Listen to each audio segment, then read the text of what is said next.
Mike. All right.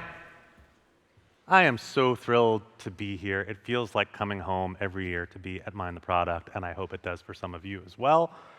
I am acutely aware of the fact that I am the last thing standing between you and alcohol, so I am going to make this as quick and punchy and entertaining as possible, which unfortunately for you might not be that quick and punchy or entertaining, but I'm going to do my best.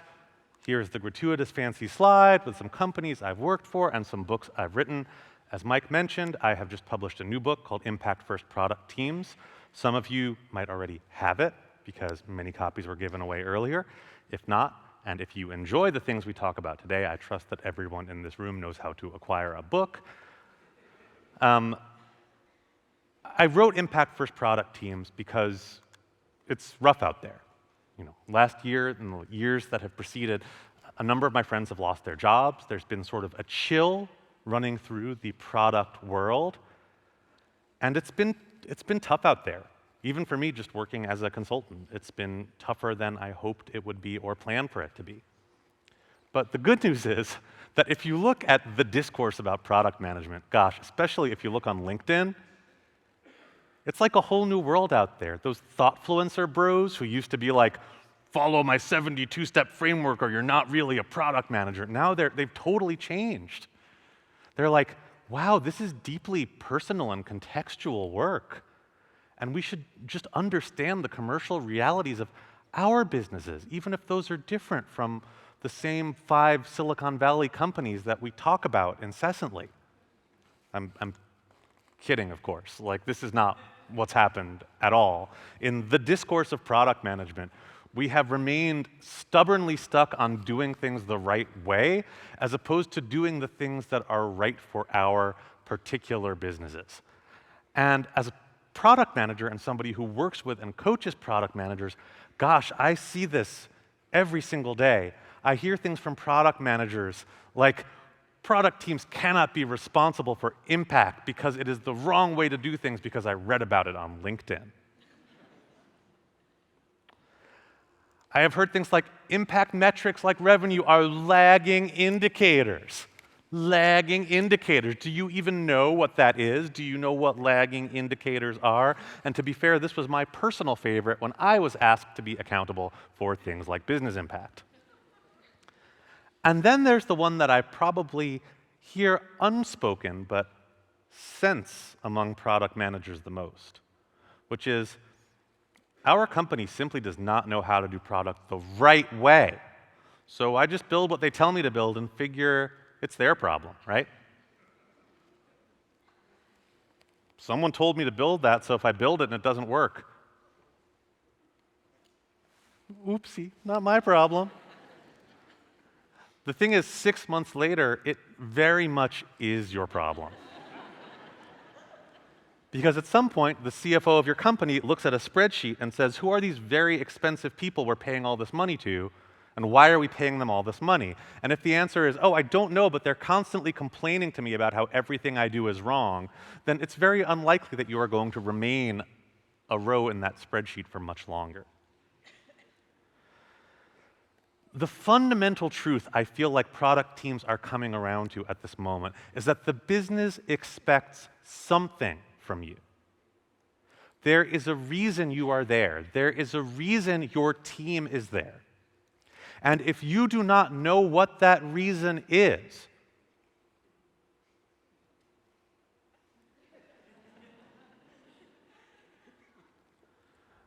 now I want to note here, I flashed this on the screen earlier, but there's something here that I think is really worth noting.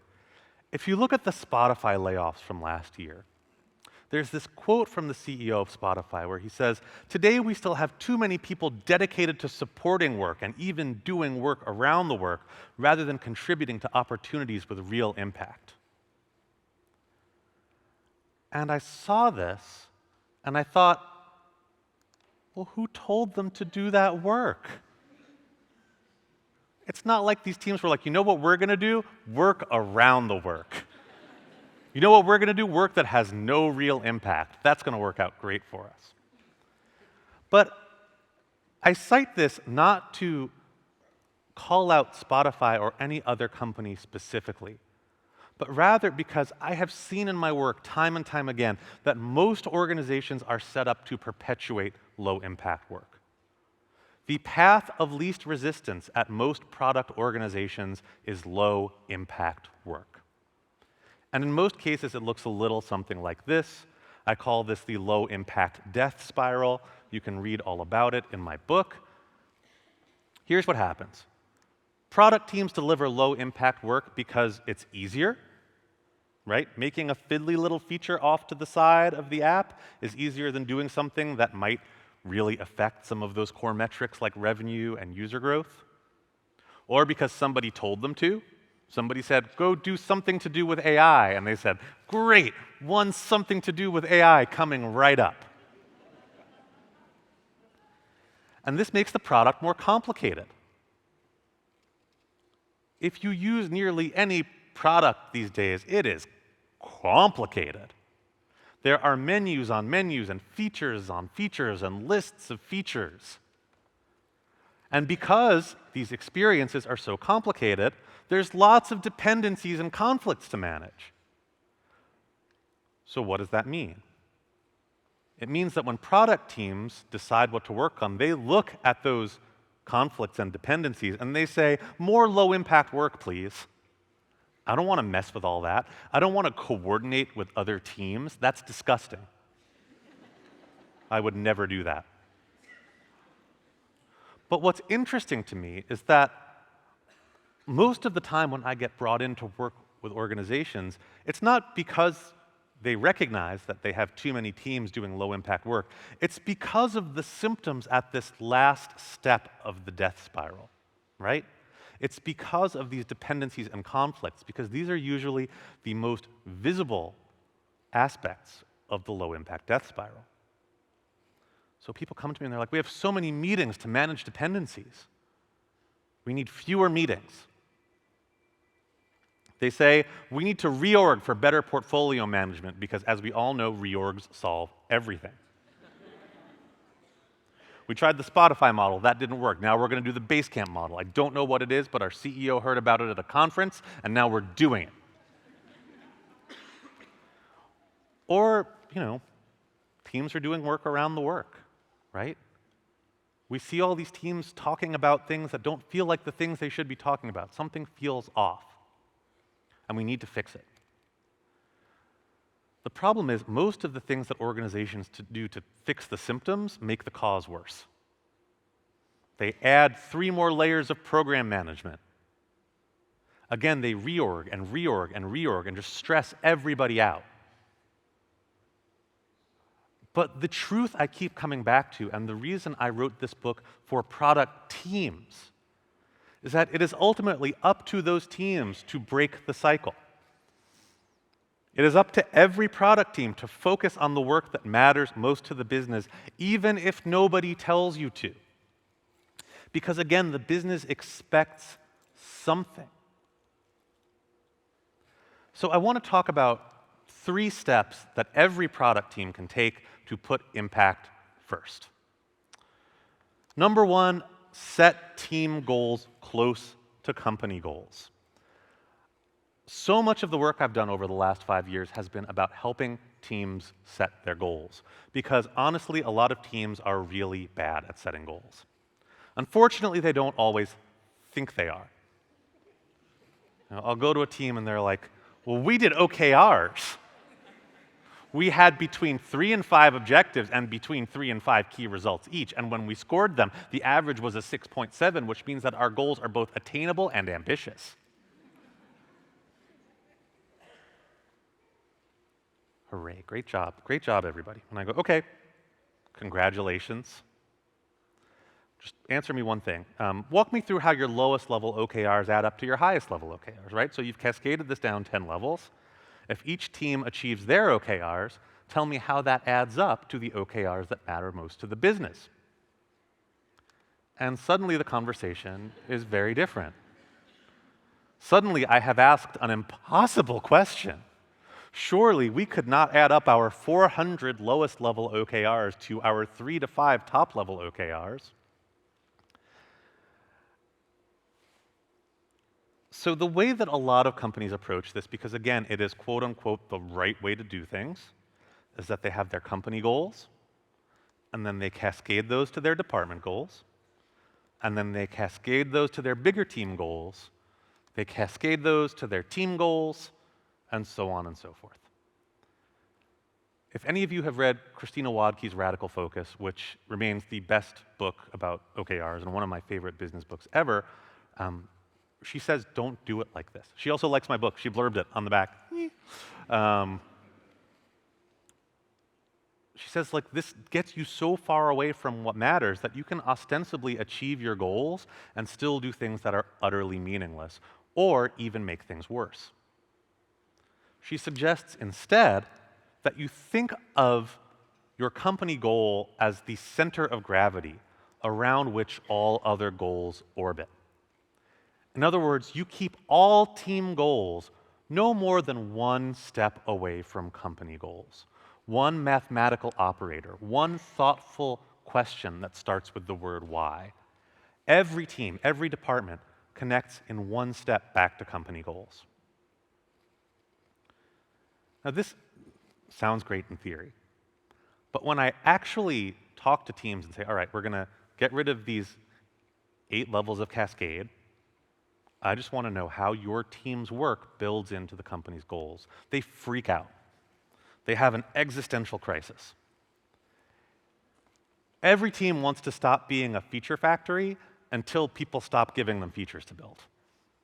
Right? We don't want to be a feature factory. Tell us, like, give us meaningful stuff. And it's like, all right, you're accountable for this business impact. And they're like, whoa. That's not fair. You were just telling us the wrong features to build. We wanted to pick the features. So I worked with a company a while ago that had historically done things kind of like this, and maybe this looks familiar to you. Company goals are like, I don't know, somebody said something in a town hall. And then I'm like, okay, cool. Product department, what are your goals? And they're like, something, something, product excellence. I don't know. What are your bigger team goals? Like, ship some features. So what did your team do? We shipped some features. And the lesson from this cascade is don't try. Don't think about business impact. That's all the way up here. Nobody remembers what anybody said. It's not OKR season. It's feature season, baby.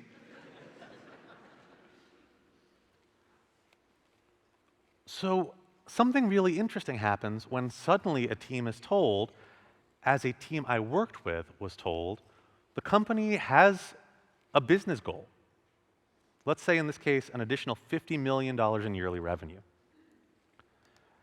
How is your team going to contribute to that?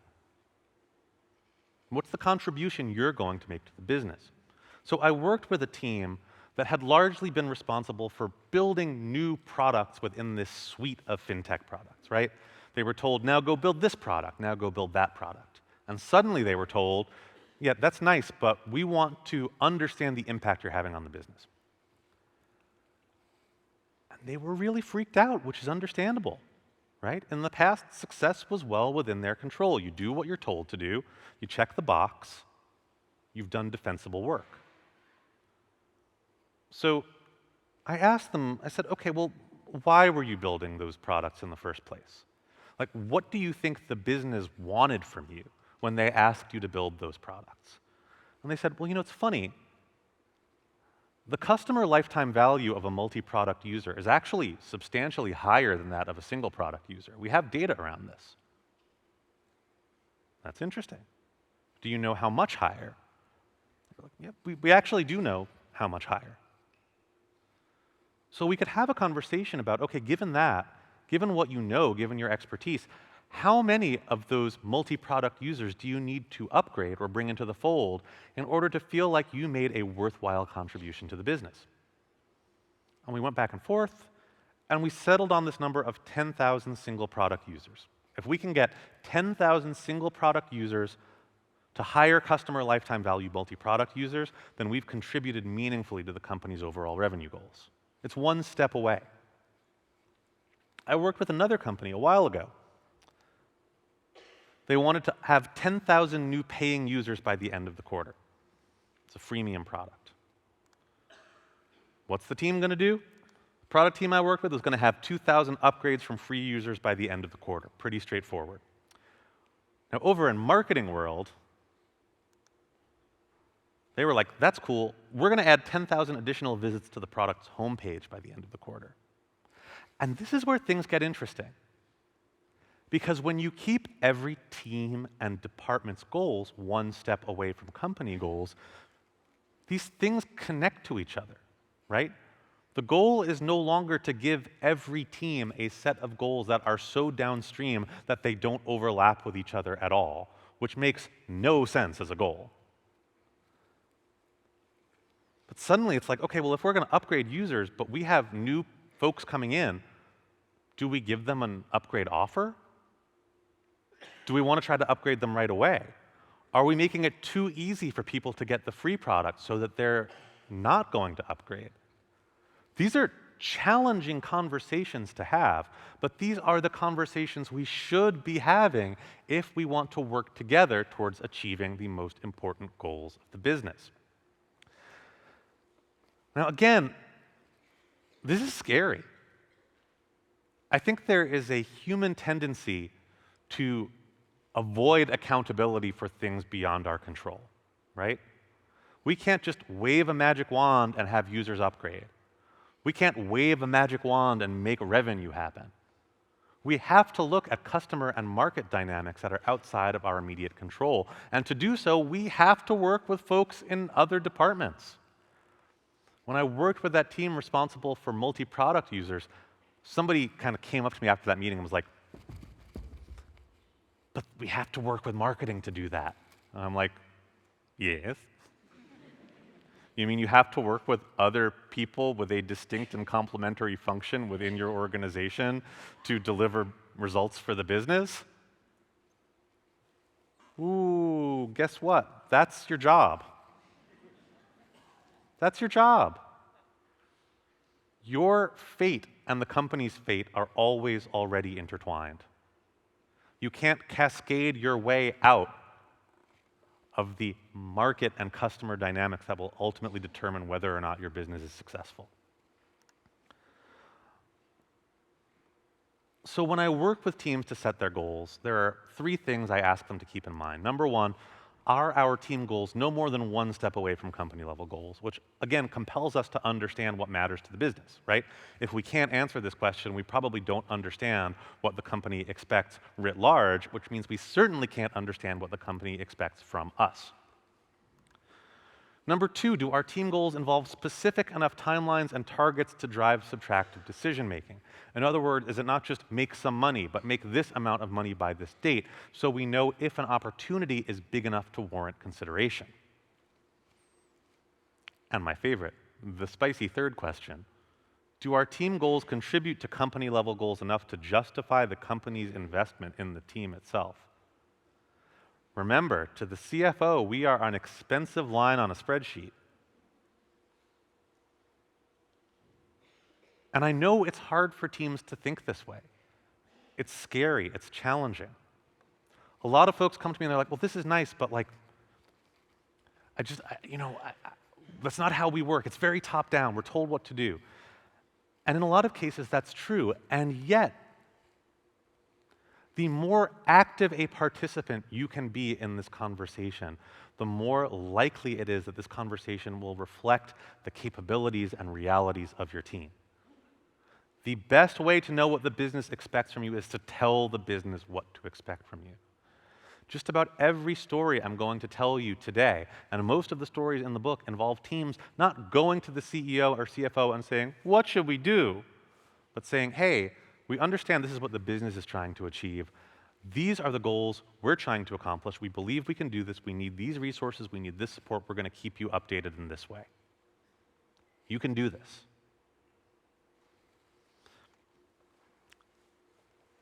I was really just looking for an excuse to use this GIF. It's one of my favorite Simpsons GIFs. But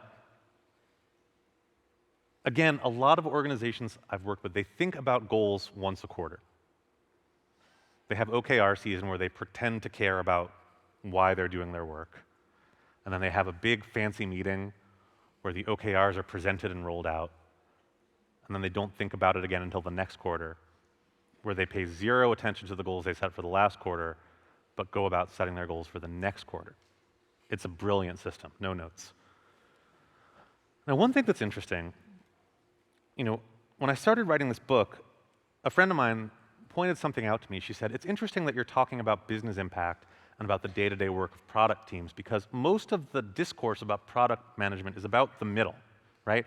How we take that impact and break it down into strategies and objectives and bets, how we take these big goals and break them down and cascade them into these more digestible chunks.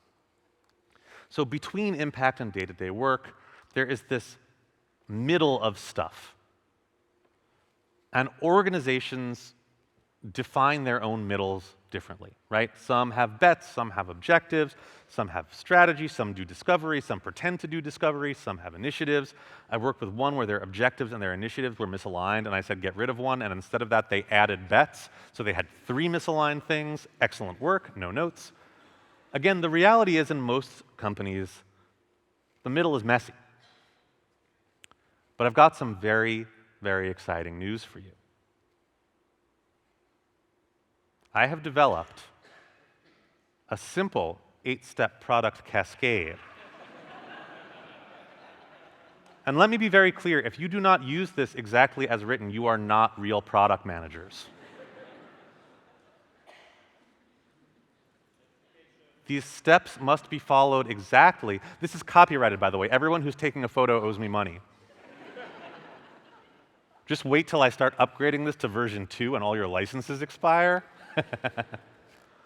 Right, this is a joke. I literally told AI to generate a slide with a product development framework. It doesn't work like this. This is not how it works in the real world. Things don't cascade perfectly. What's in between impact and day-to-day work is messy, and I wrote this book to keep these things as closely connected as possible as we go through these middle steps, however our organization defines them. And the area where I found this most interesting and most surprising is in how companies do discovery. Discovery is like immediately contentious, even though it really shouldn't be.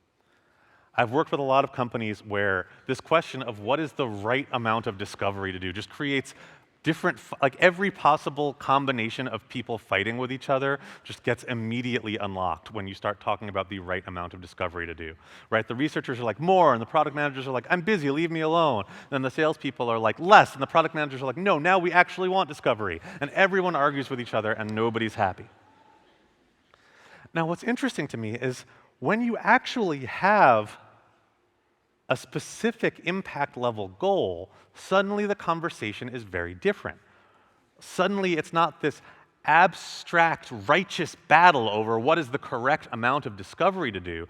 It's more like, okay, if our goals depend on customer and market dynamics outside of our control, then golly gosh gee, we gotta learn about some customers, don't we? If we have to achieve our goal of increasing new user sign up by 20% this quarter, we gotta learn something. Because if we don't go out there and learn stuff, we're not going to achieve this goal. I learned this firsthand when I worked with Mailchimp, who I worked with for 3 years, some phenomenal, phenomenal people at that organization. I was brought in, as I often am, to like help us do product management better. And I was like, let's do the right amount of discovery. And everyone was like, we hate you immediately. And I was like, oh no. So I managed to alienate a lot of people until somebody in the leadership team was like, hey, look, product people, you are now accountable for a specific increase in the number of people who send that first email, because we're losing too many people. We are losing an unacceptable number of people. And the product managers were like, yeah, that's cool, we'll keep working on. And the leader was like, no, like this needs to happen or we're in trouble. And so one of the more research-minded product managers went and just started getting people to use the product and seeing where they got stuck. She did about 20 interviews, and then she was like, I see the 5 areas that need to be fixed. The problem was, of course, there were no 5 teams tasked with fixing those 5 things, right? Those teams had their own cascaded goals, their own backlogs, their own things to worry about.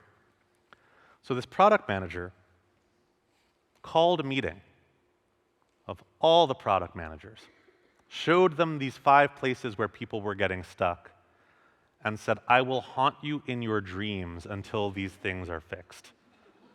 We are not leaving the room until we have a plan. That's what impact-first product management looks like, folks. Again, having these specific impact level goals actually gives us the urgency and direction we need to make customer-centric choices. It is not the business versus the customer, it's the business model in which value is exchanged between the business and the customer. And to achieve goals that require us to understand that business model requires us to understand our customers.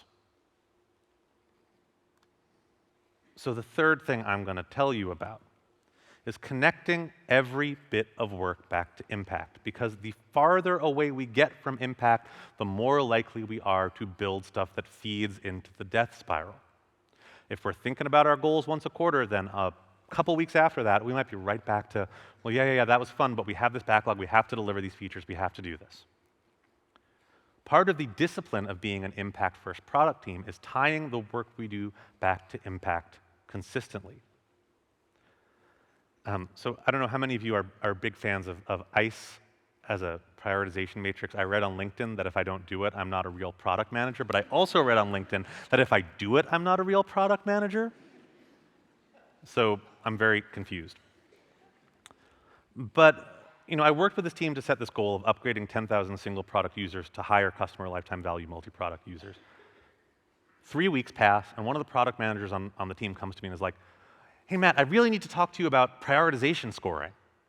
And I'm like, you really need to talk to me. I feel so flattered. Let's talk. That's awesome. And they're like, yeah, so we've got 3 different things we could build, and they're all great. We've scoped them out. We spent a lot of time on confidence and effort scoring. And I was like, all right, well, let's just start with impact, right? Like, oh, yeah, so we scored it. We have an impact scoring system. And I was like, oh, okay, that's cool. But can you just walk me through how many single product users we think we could upgrade with each of these things?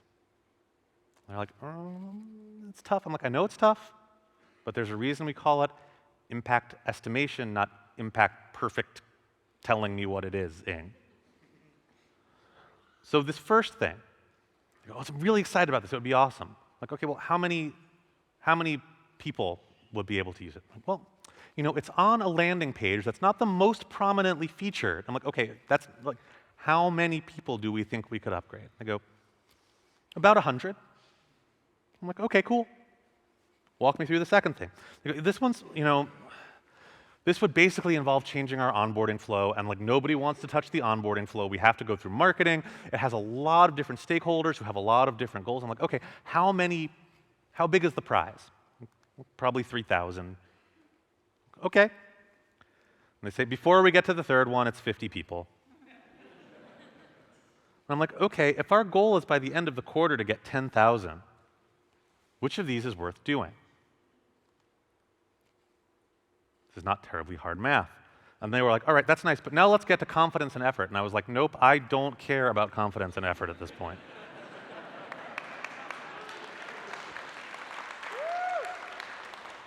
I do not want to waste another second of our precious lives talking about things that will not matter at all to the business.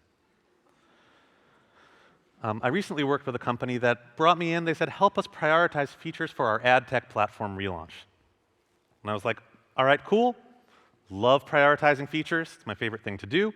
Just help me understand what goals you're working towards. And they were like, oh, I'm so glad you asked. We've got this slide with like 30 goals. I was like, beautiful. Let's work. No, wait, I'm sorry, that's wrong. We actually have our slide with 30 goals and a Miro board with another like 15 or so goals. Okay, cool. Well, somebody goes, wait, no, I have a different Miro board with another 15 or so goals. So we've got 1 slide and 2 Miro boards. You know what that means, folks. It's time for a workshop. I love this because you can tell I'm like feeling myself at this moment, and that guy is just like, nope. I am not convinced by this at all. So we have a workshop, and we try to distill down, right? We keep pairing up and iterating down to one goal that matters, one goal that matters. And at the end of the day, we wind up with 2 different potential goals for the team. Number one, build an excellent, amazing, stupendous platform to increase our team's profits by 20% in the next financial year. We can forgive some of the flowery language because there is a clear impact level goal that is specific and time-bound here.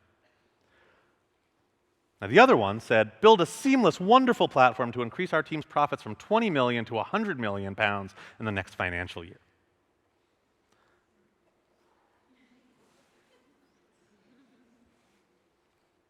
Something doesn't add up here. Are we trying to increase our profits by 20% or by, what is that, 500%? This seems like an important thing for us to know. And it turned out it was actually this one. Somewhere in a long forgotten town hall, in a conference room far, far away, a slide was presented. And upon this slide was written the sacred number of 100 million pounds. This team realizes what they're accountable for, and there is a moment of great tension in the room. And they say, you know what, don't worry about it. This is like March 2026 we're thinking about. That's like 10 years from now. We don't have to worry about this. You know, we have all this stuff coming up, it's gonna be fine. And I'm like, okay, well, let's just put this on a timeline. It's a workshop, so we got a whiteboard. March 26, 100 million in revenue, 80 million pounds of that is new revenue. When does this launch actually happen? They were like, in October of 25, big launch. Okay, so what happens before the big launch? Like, how much revenue do we make if we just keep going with what we have now? They were like, about 10 million-ish. Cool, cool. So between October of 2025, late October I would add, and March of 2026, we want to make 90 million pounds of revenue. Dope. This is a daunting challenge. So finally, we got around to what we had set out to do in the first place. We're going to prioritize some features. So they were like, well, we got this specific feature we could build that would be awesome, but suddenly the conversation has changed. They're not just thinking about features anymore. They're like, all right, now that we understand what the business expects of us, we've got to make all this money before March of 2026. Maybe we can monetize some of our in-progress features. Maybe we can actually ship some things sooner so we can start bringing that money in before our big launch. Or maybe we can just get more users onto our current product, expand our user base. Yeah, it'll be a pain to port some of those people over, but we're not setting ourselves up for this massive, potentially dangerous revenue target in a very short period of time. So again, impact estimation is tough. There's a lot more about it in the book, but I was like, what do you think is like the maximum we could get out of these things? Give me a ballpark. You know, this feature might give us 10 million pounds, but monetizing these in-progress features might bring us 5 million by October. Might also help us validate which of these features are actually going to bring us money. If we expand our current user base, we might have an extra 5 million in our coffers by October. And what was interesting to me was that suddenly the rest of this actually does matter, right? Suddenly, when you have a specific impact level goal, these best practices actually become useful, right? If we have a higher confidence in monetizing in-progress features now than we do building something and shipping it later, maybe that'll actually compel us to move some things forward, to do more discovery, to learn and ship more quickly, right? This matters too.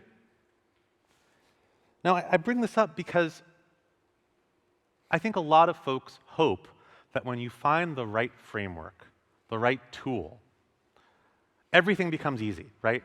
You spit it into the ice machine, and out comes your score, and you do the thing with the highest score, and it's easy. It's never easy. This is not easy work. But putting impact first at every step puts you in a better position to proactively manage the most difficult and challenging conversations you will face. And here's the thing that surprised me the most in researching this book. Product managers and teams that are commercially minded are also happier. They're happier.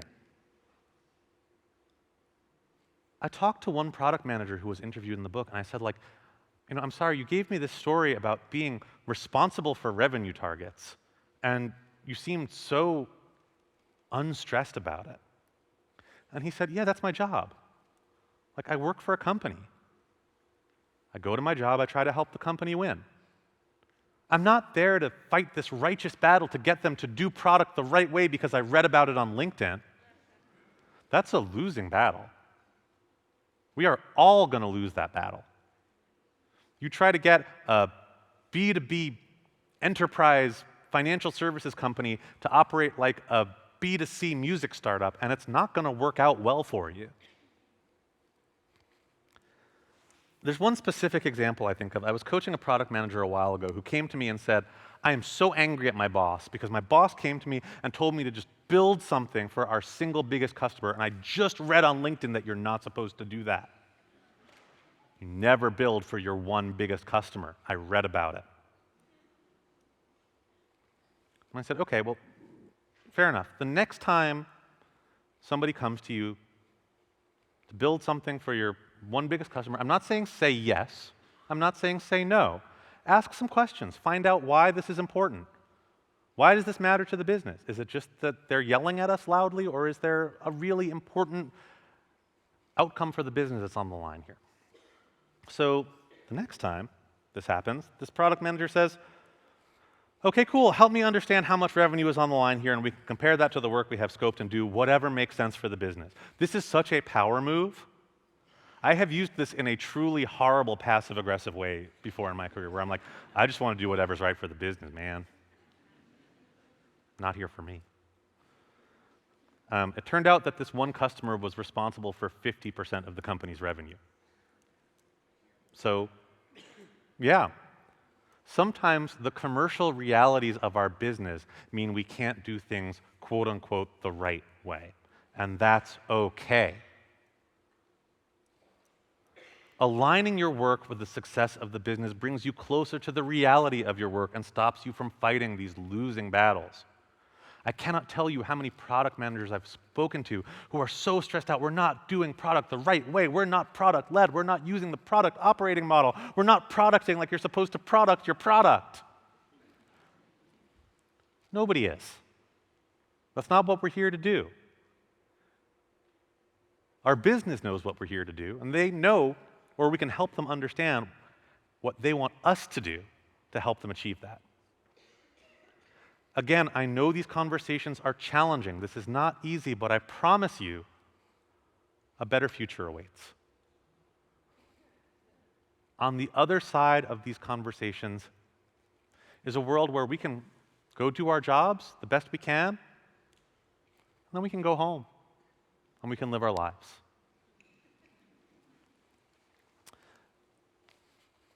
If you enjoyed this talk and you want to learn more about this stuff, I have a newsletter where I will bother you about my book and other events where I go and talk about my book. And I will send you some links to some things you might find helpful. But the truth is, like, I'm pretty easy to find online. Anyhow, got a website, it's my name. I've got my LinkedIn where I talk about product stuff. I've got my Instagram where I talk about clothes and guitars and food. That's my email address. I'm not really on Twitter anymore because it's a horrific cesspool. Thank you so much for having me today. It's been an honor. It's been a pleasure. Thank you to Pendo and Mind the Product for organizing. Thank you, everybody here, for being here. And I look forward to seeing you at the after party.